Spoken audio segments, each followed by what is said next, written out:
শুক্রবারের দিন কার ক্যাঙ্কা কাটলো আমরা কিন্তু হামাগুড়ি বাড়ির সারাদিন হই হুল্লোড় চিল্লাচিল্লি লাগেই থাকে। হ্যালো এভরিওয়ান, আসসালামু আলাইকুম। আমি বগুড়া থেকে তোমাকে সবার প্রিয় রানু পাখুন। ঘড়িত বাজে 10:30টার মতো আর আমরা সগলি মিলে রাস্তার ধারত কাটল খাবার বসছি। কাটলের মতো বিশাল সাইজের ফল একলা একলা খাওয়া যায় না, সগলি মিলে খালে তবেই ভাল লাগে। এই যে হেংড়ি পেংড়ি কাকা আমরা সগলি মিলে একটা কাটল নিয়ে বসে পড়ে গেছি। এই কাটলের সিজনে কাটল খায় আর না খায় কাটলের বিচিগুলো লেওয়াই লাগবে। কাটল যদি খাবার না পারি কাটল তো ফালে দেবো, কিন্তু তার আগে বিচিগুলো টিপে টিপে বার করে লেই।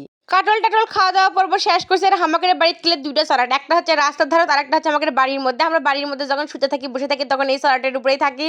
বেশ কিছুদিন আগে একটা ভিডিও আপলোড করছিল না, আমাদের বাড়িতে বাছুর মরে গেছে, মানে কাকার গরুর বাছুরটা মরে গেছে। সেই গরু মেলাগুলো করে দুধ দিচ্ছে, সৌদি আসে দুধ দিয়ে গেল, সেগুলো ফ্রিজের মধ্যে তুলে তুনো।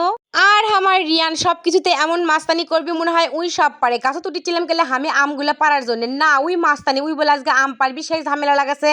আম পারবে যে এর আগে হচ্ছে গালের দাগ করে লিয়াছিল, মানে আমের আটা মুখের উপর পড়লে বা গায়ে পড়লে তো ক্যাঙ্কা ঘায়ের মতো হয়, সেটা তো আপনারা সগলিই জানেন।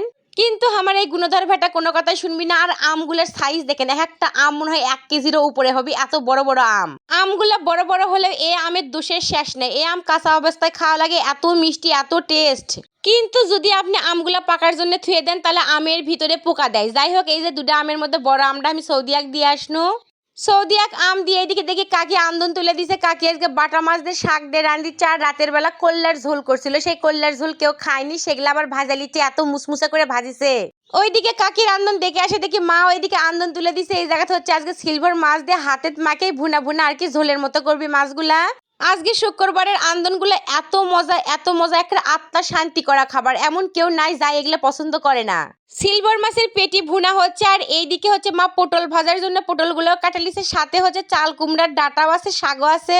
আজকে শুক্রবারের আন্দনগুলো সব মা আন দিছে, আমি আনা খালি আগে উগে দিছি, কুটে বাছা দিছি। এই যে মাছের ঝোল হয়ে গেছে। মাছের ঝোলের কালারটা এত সুন্দর আসছে, হাতে মাখে কিন্তু আন দিছে, কোনো হচ্ছে যে ভাজাভুজি বা কষান টষান কিছুলে একবার হাতে মাখে দিছে।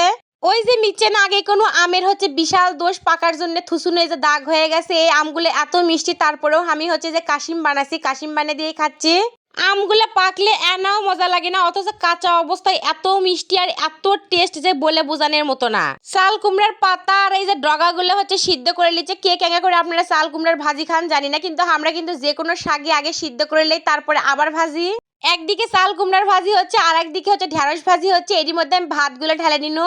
সত্যি কথা বলতে বেশি মানুষের আন্দন টান্দন বেশি হয়, মাঝে মধ্যে না আন দিতে এনাও ভাল লাগে না, গায়ে খালি রাগই লাগে যে আন দি আর খালি ফুরে যায় আর খায়। কি আর করার, ফ্যামিলি মেম্বার বেশি কিছুই করার নাই, যতই আন দেবো ততই ফুরে যাবে। মানুষের বলে কেউ খাই না, বাঁচে যায়, ফালে দেয়। আমাকে কিচ্ছু বাঁচে না, কিচ্ছু ফেলে দেওয়া লাগে না, সব আমাকে পেটের মধ্যে উঠে যায়। এই যে এত মজার মজার আজকে তরকারিতে সেই স্বাদ করে দুপুরবেলা খাসি।